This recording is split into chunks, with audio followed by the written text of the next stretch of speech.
From the case study 21, which is armed conflict and protected areas in Rwanda, Uganda and Zaire from JPD Hart, shows that the issue arises in the Central African nations of Rwanda, Uganda and Zaire. The issues emerge when the conflict of civil war and rebellions to tribal wars and revolution between Central African. When the conflicts erupt, protected area become a place of refuge for rebels, especially for those areas that has densely forest or high elevation.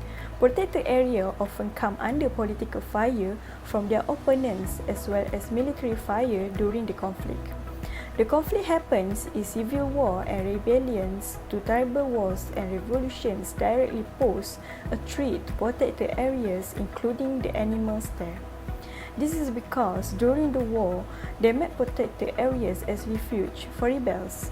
During this situation, many parties take advantage by doing illegal activities such as poaching, illegal fishing, and massacres of animals. This conflict involving between the protected area, the animals in protected areas will suffer because of poachers, rebels, and the army.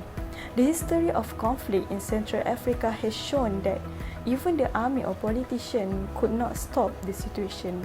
The only effective way is by the courageous men of Institute of Parks. However, their attitudes are influenced by the training, salary level, quality of equipment, and the worth of their superior. On the top of that, the government should be the one that is responsible for it.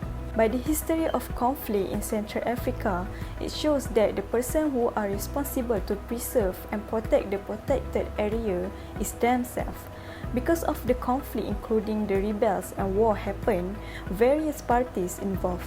The author has come with several preventative strategies as a responding to armed conflict in protected areas by using key principles. Principle 1. The interests in the case are to protect the protected area in any kind of situation.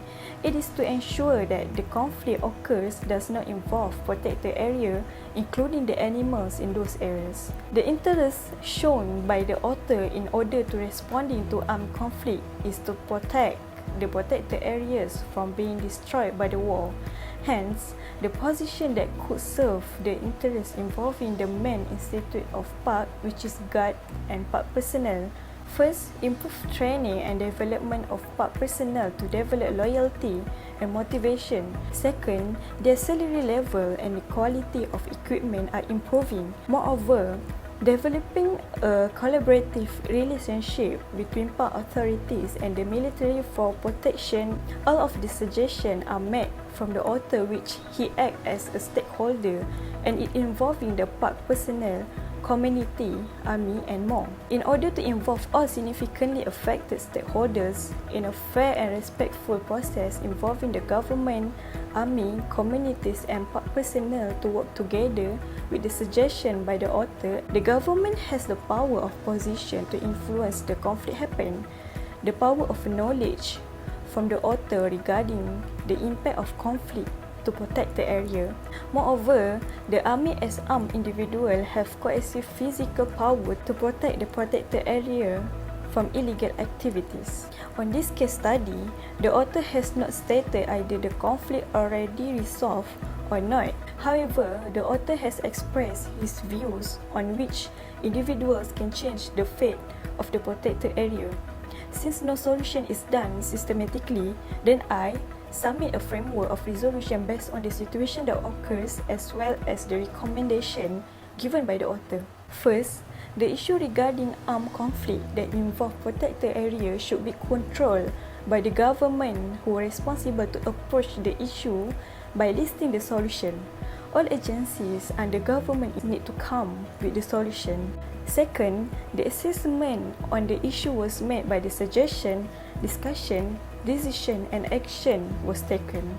Third, all the stakeholders involved to fulfill everyone's interest, including the government, park staff, NGOs and more.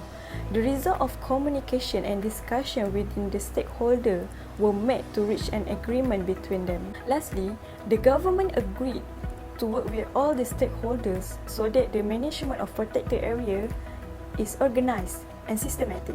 According to the agreement that has been reached together, the implementation strategy for the protected area is done immediately for the bright future.